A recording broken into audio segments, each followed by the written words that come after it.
नमस्कार, मैं Ashok Vyas. Vision of Asia world community में आपका स्वागत है। आज के इस खास अंक में हम आप तक पहुंचाएंगे 8 बरस के बाद कैसा है भारत प्रधानमंत्री नरेंद्र मोदी के नेतृत्व में। साथ ही साथ क्या भारत अपने सभी लक्ष्यों को प्राप्त करने में सक्षम है, क्या सोचते हैं इसके बारे में भारत के प्रधानमंत्री।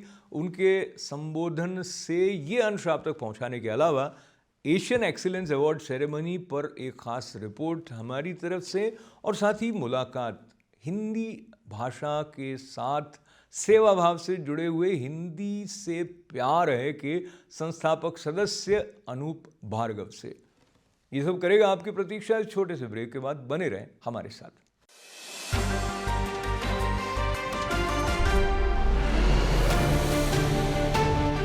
फिर एक बार स्वागत है आपका vision of Asia world community कार्यक्रम में। 8 बरस पूरे होने के साथ साथ क्या उपलब्धियां रही हैं भारत की प्रधानमंत्री नरेंद्र मोदी के नेतृत्व में, इसके बारे में किस तरह का स्वरूप प्रस्तुत किया है भारत सरकार ने, उसकी कुछ झलक आप तक पहुंचाते हुए ये भी याद करना प्रासंगिक हो जाता है कि भारत अपने विकास यात्रा में 8 से अधिक प्रतिशत की जीडीपी तक पहुंचकर विश्व के उन खास देशों में से हो गया है जो अग्रणी हैं अपनी विकास यात्रा में। इस बात की प्रधानमंत्री मोदी के नेतृत्व में उनकी सरकार को बधाइयां देते हुए देखते हैं क्या विजन है भारत सरकार का।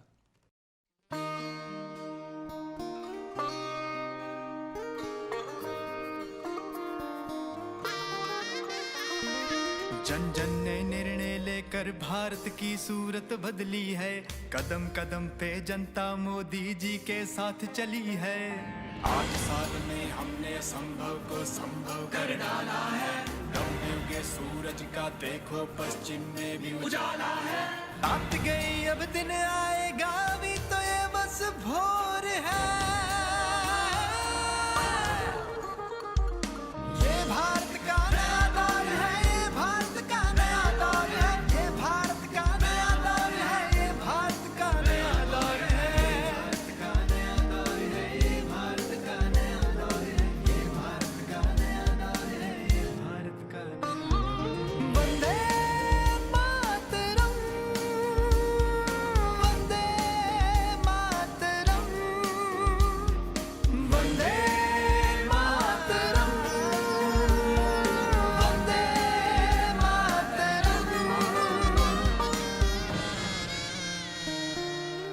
विश्व में बजने लगा है अपने भारत का डंका। यूक्रेन में कैसे सफल हुआ अपना ऑपरेशन गंगा। इन 8 सालों में भारत में संचार क्रांति छाई है। जगह जगह इंटरनेट और हर हाथ यूपीआई है। किसानों को फसलों का सही दाम पाते देखा है और महिलाओं को उनका सम्मान पाते देखा है। पूरे विश्व में अपने भारत की महिमा का शोर है। ये भारत का नया दौर है, ये भारत का नया दौर है, ये भारत का नया दौर है, ये भारत का नया दौर है, भारत का नया दौर है, ये भारत का नया दौर है, ये भारत का नया दौर है, ये भारत का नया दौर है।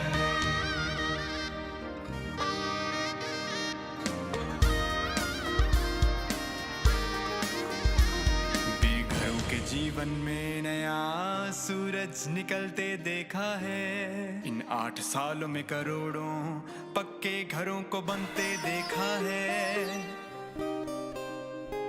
कोरोना जैसी बीमारी से जंग लड़ी भारत ने। करोड़ों को फ्री वैक्सीन देकर मिसाल खड़ी की भारत ने। पूरे विश्व को एक नई उम्मीद जगी भारत से। आत्मनिर्भर बना देश जब घटी गरीबी भारत से। पिछड़ों को पहचान मिली और दलितों का कल्याण हुआ। भारत क्या है पूरे विश्व को अब जाकर ये ज्ञान हुआ। अब भारत ने ठान लिया है करना बहुत कुछ और है। ये भारत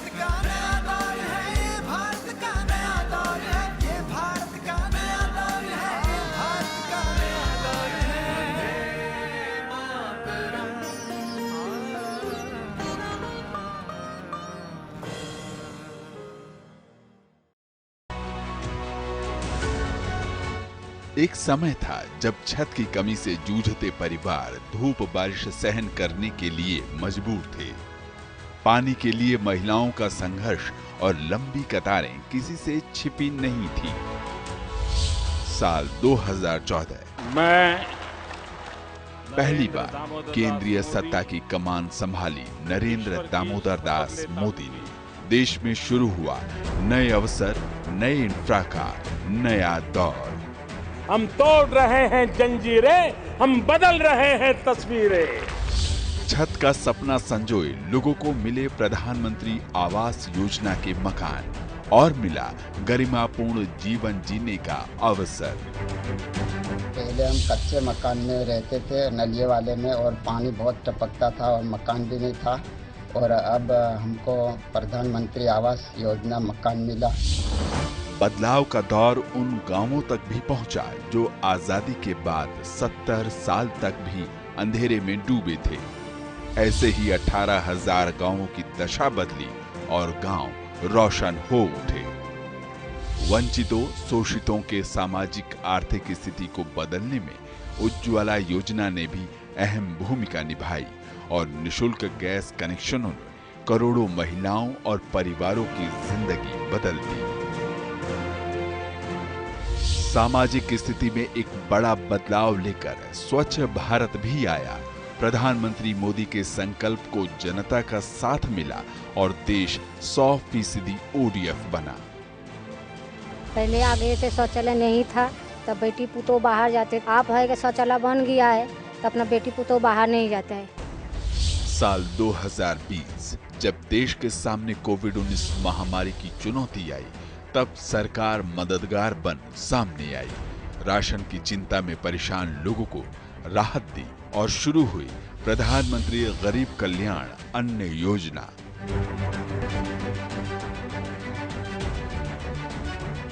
उसी दौरान one nation one ration card को भी लागू किया गया, जिसके बाद राशन कार्ड धारी देश के किसी भी सार्वजनिक वितरण प्रणाली की दुकान से राशन ले सकता है।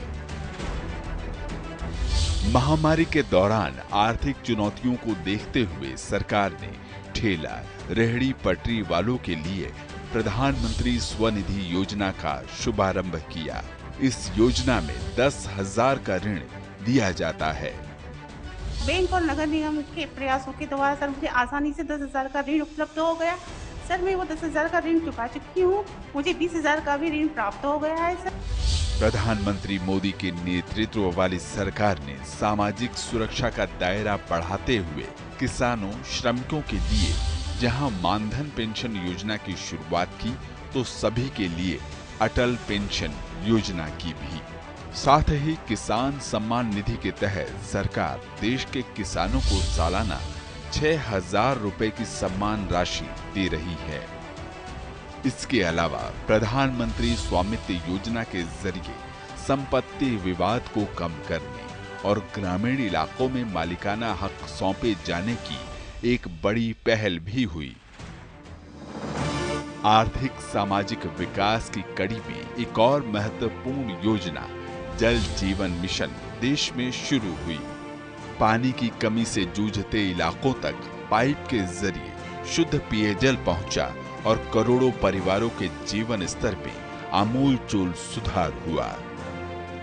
जल जीवन मिशन की तरफ से घर घर टोटियां लग गई हैं, अब कोई दिक्कत नहीं। जरूरत कुपोषण के कुचक्र को तोड़ने की भी थी।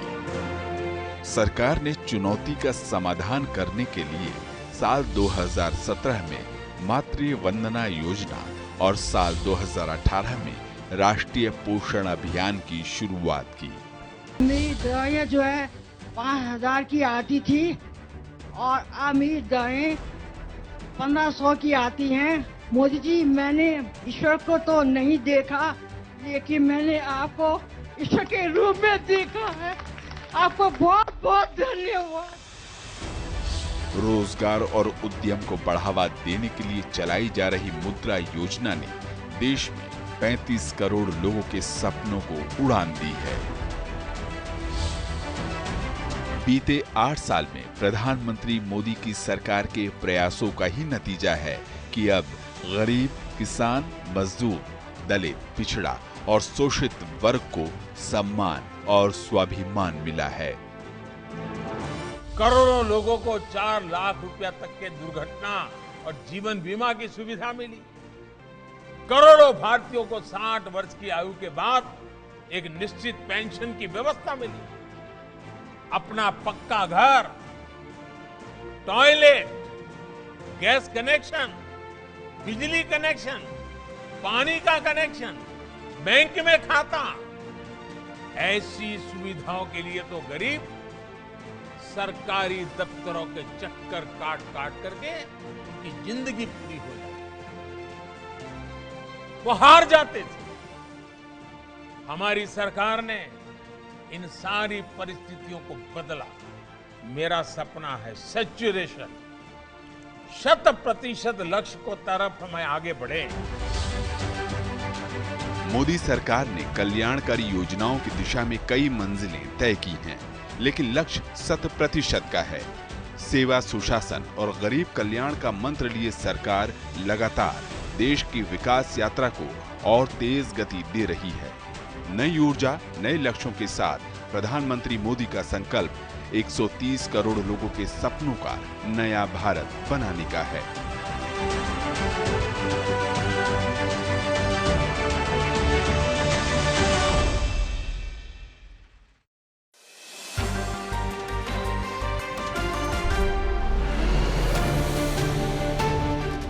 गरीब कल्याण से संबंधित अपने संबोधन में भारत के प्रधानमंत्री नरेंद्र मोदी ने भारत की उस उत्साह से भरी हुई ऊर्जा को भी शब्द दिए जिसको लेकर युवा भारत आगे बढ़ने के लिए कटिबद्ध है। उनका कहना था कि भारत अपने किसी भी लक्ष्य को प्राप्त करने में सक्षम है और कोई भी लक्ष्य प्राप्त करना भारत के लिए असंभव नहीं है। साथियों, बीते 8 वर्षों के प्रयासों के जो नतीजे मिले हैं, उनसे मैं बहुत विश्वास भरा हुआ हूं, आत्मविश्वास से भरा हुआ हूं।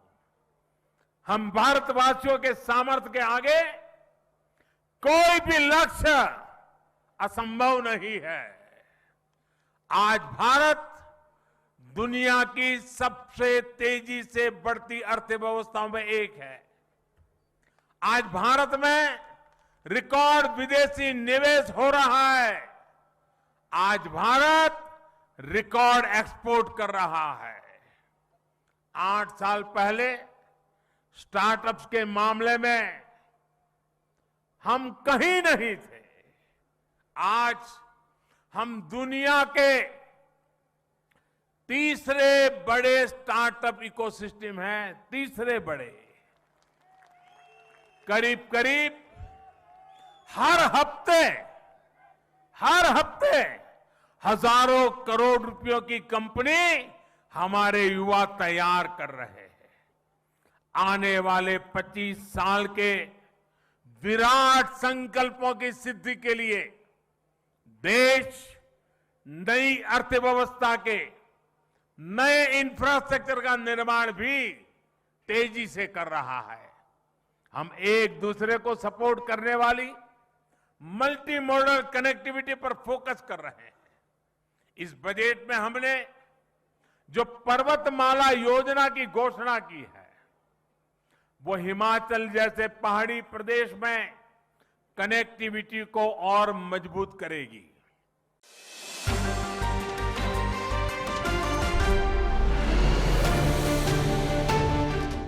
पिछले दिनों नासा काउंटी में एशियन एक्सीलेंस अवार्ड सेरेमनी का आयोजन किया गया। इसमें सम्मानित होने वालों में अभी नाम के एक भारतीय मूल के ऐसे युवा भी शामिल थे जिन्होंने अपने जीवन में जो शारीरिक रूप से एक अक्षमता उनके साथ चलती रही, उसको कभी अपने लक्ष्य की प्राप्ति के लिए बाधक नहीं बनने दिया। अपने बलबूते पर हार्वर्ड लॉ स्कूल से पढ़ने के बाद अब एक सफल अटर्नी के रूप में कार्य करने वाले अभी ने स्कूल के दिनों में से ही एक प्रखर वक्ता के रूप में अपनी पहचान बना ली थी। उनके पिता का कहना है कि अपने जीवन में अपने निर्णय लेने, अपनी सफलता के लिए सारा श्रेय वो अपने पुत्र को ही देते हैं और अपने कई प्रकार के चुनौतियों से भरे हुए जीवन को बिल्कुल संतुलित रूप से स्वीकार करने वाले अभी हम सभी के लिए प्रेरणा स्रोत हैं। तो आज आपके साथ एशियन एक्सीलेंस अवार्ड सेरेमनी में खास करके हम इन पिता पुत्र से बातचीत का अंश आप तक पहुंचाने के अलावा तेलुगु लिटरेरी कल्चर एसोसिएशन के अध्यक्ष जय प्रकाश जी से भी एक मुलाकात आप तक पहुंचाने वाले हैं।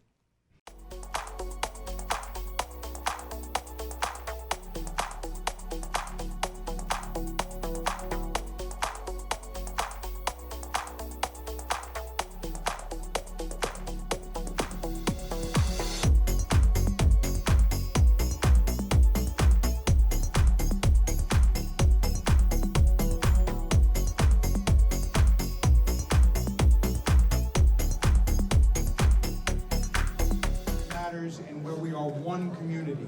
And this is a wonderful opportunity to celebrate all of what makes Nassau County special. And I want to thank each and every one of you for being here. I want to congratulate all of our wonderful honorees. And let's have another big hand. I played the cello, and I mentioned this before. I played the cello for about 2 weeks in the 5th grade. And the reason that I played the cello for about 2 weeks in the 5th grade is because my mom realized very quickly that the cello was much too big for me to take on the school bus, and she was going to have to drive me. So I have an amazing appreciation for the cellist that we had here today, and let's have another big hand for that tremendous performance that we all had the opportunity to hear. I see a lot of friends in the audience, and I'm very proud of our honorees tonight. I'm very honored to be here with you. You achieved something, obviously, Dylan Wu, what you've achieved is incredible. I'm so proud of you coming from Manhasset High School. So thank you for all you've done for your communities. You achieved something, you led them during some very difficult times, and your communities need you. I'm proud to partner with you. Please ask me for help. There have been a lot of, it's a somber day. We're all worried about our kids. We're worried about hate. We need each other. So if you need something, come to me. The town of North Hempstead is here for you. We will take care of each other. We will support you. Thank God for our great law enforcement we have in Nassau County and our leadership. But you are our leaders. I'm honored to be a leader in the town of North Hempstead and Nassau County. So thank you all, and congratulations to the honorees.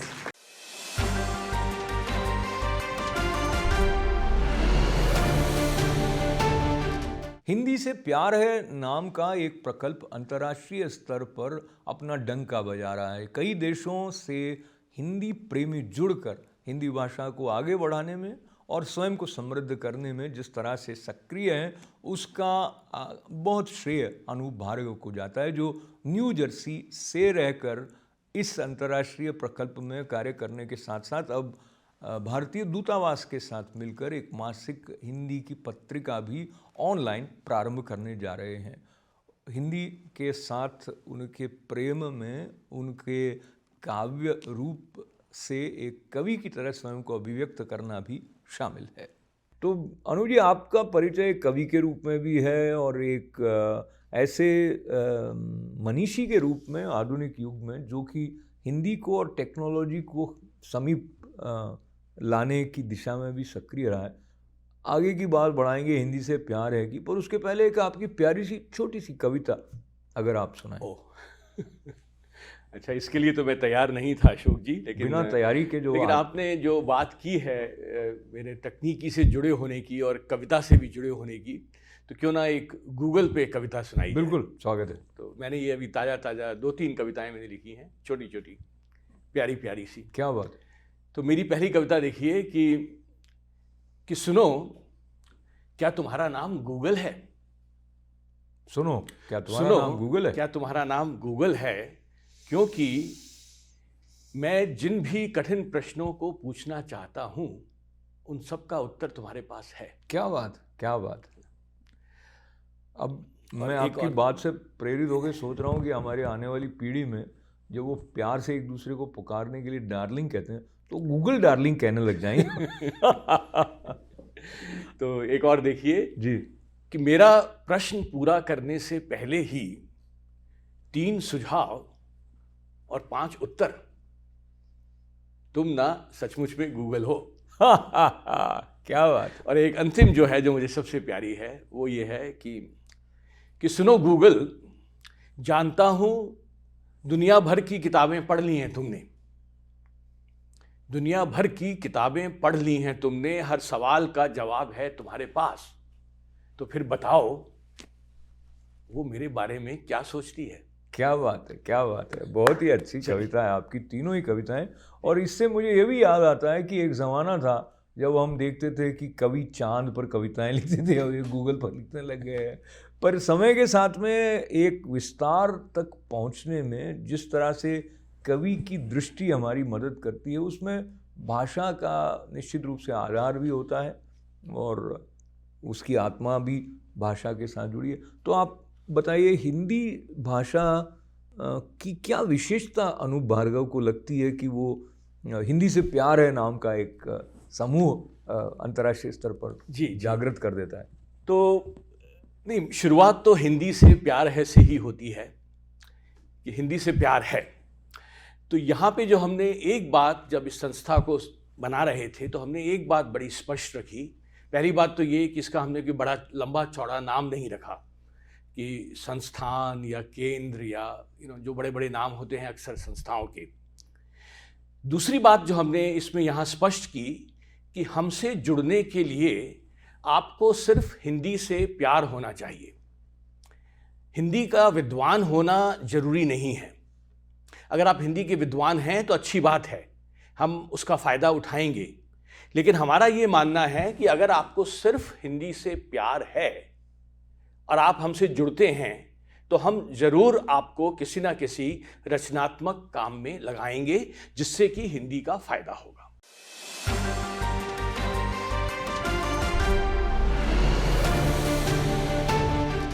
और अब आज का vision पेशा voice of community कार्यक्रम समाप्त करने से पहले हम आपको फिर एक बार याद दिला देना चाहते हैं कि फेसबुक पर आप हमारे फ्रेंड बने, ITV गोल्ड के यूट्यूब चैनल को सब्सक्राइब करें और इवेंट्स के बारे में तथा अन्य सुझावों के बारे में हमें लिखना जारी रखें events@itvgold.com पर। पुनः साथ देने के लिए आभार। अशोक व्यास को अनुमति दें। अपना ख्याल रखें। नमस्कार।